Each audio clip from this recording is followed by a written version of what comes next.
We start in the heart of Yoruba land, where royalty is not just about crowns and beads, but about legacy, dignity, and power.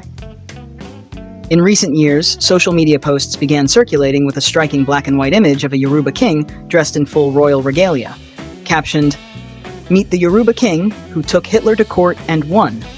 He even got a public apology."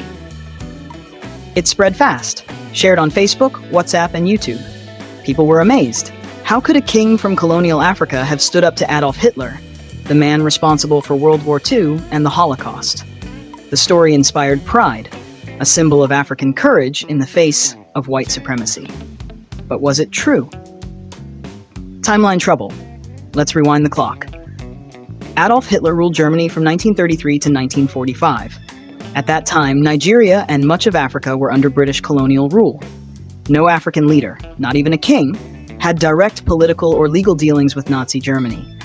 So how could a Yoruba monarch possibly take Hitler to court? And where would that court even be? In Germany? In colonial Lagos? Or in London? There are no records in German, British, or Nigerian archives showing any legal case or contact between a Yoruba ruler and Hitler. That's our first clue that something doesn't add up. Scene 3. Where the myth may have come from. Now, myths don't just appear out of nowhere. They grow from seeds of truth. During the colonial period, many Yoruba kings did stand up to European powers in real, documented ways.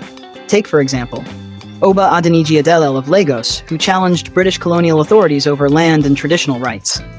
Oni Adesoji Aderemi of Ife, the first African governor in Nigeria's history. And King Akarigbo William Adedoyin of Remaland, who defended his people's autonomy against colonial exploitation.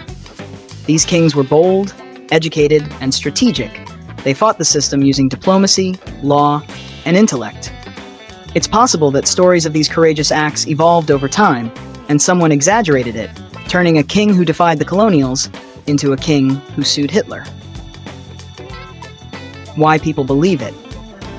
But why do so many people believe this story? Because it fits a deep emotional truth. Africans want to reclaim pride in their history, to remember that their ancestors were not silent victims, but active resistors.